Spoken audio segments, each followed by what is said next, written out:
Tapos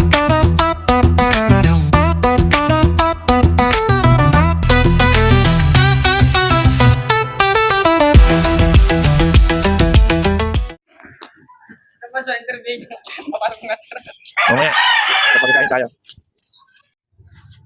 Okay, game. Jason Temporal po. Temporal. Nag-aaral sa? EIS po. Anong grade? Grade 12. Grade.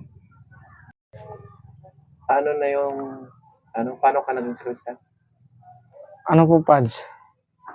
Nag-try po ako pumasok sa simbahan po sa St. Joseph. Tas 5 months po akong naglingkod bilang aspirant. Tas nag-usap po.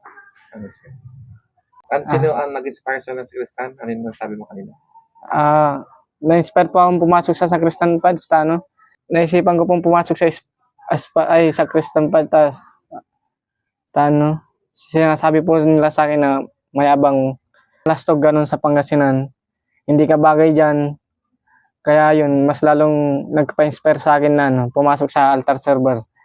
Tas nagkasunod-sunod po kasi yung problema namin, Pads, nung February, March. Yun, mas lalong nagpa-inspire sa akin na pumasok sa altar server. Tas nagkasunod-sunod po kasi yung problema namin, Pads, nung February, March. Ganun. Kaya mas lalong lumapit kay God para maglingkod sa Kanya. Anong tingin mo sa mga sakristan kanino? Mga mukha sila? Tapos tingin ko sa mga sakristan nun, mababait, mga good boy. Tapos expectation versus reality pala yung nangyari. Pero kapag summer, anong ginagawa mo para makatulong sa pamilya? Tinutulungan ko po si Papa ko sa bukid minsan.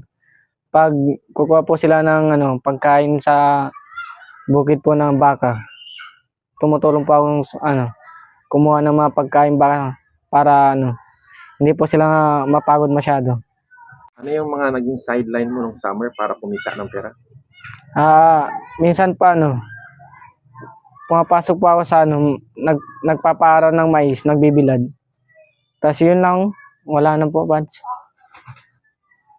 Ikaw mo dito? Ilang oras yung trabaho mo nun sa pagmamais?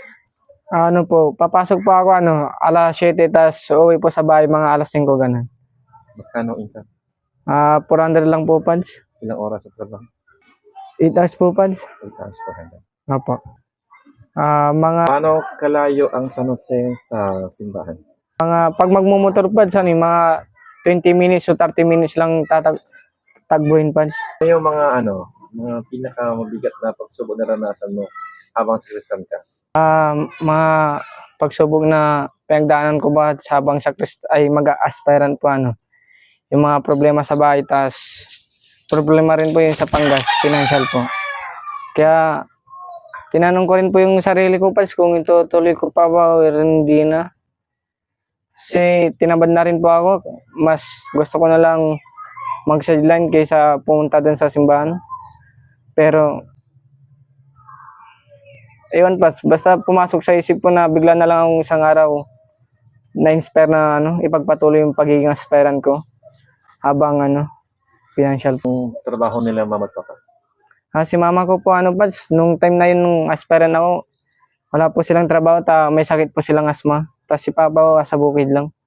Bali mga atit kuya ko lang po yung mga nagbibigay sa amin. Ako magsasakristan, ano mag-advise mo sa akin kung bilang bagong sakristan o aspirant?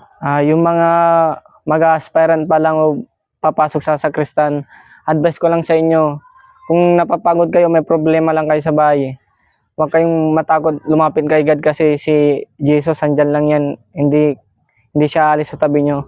Kahit ipagtabihan nyo siya, andyan pa rin siya kahit anong gawin nyo. Tas sa pag-aspirant, may times talagang mawawalan kayo ng gana, mga 3 months ganun na paglilingkod nyo. Mawawalan kayo ng gana. Asa sa inyo na lang yun kung itutuloy nyo. Pero payo ko sa inyo, ituloy nyo hanggat kaya nyo. Yun lang po, Pads.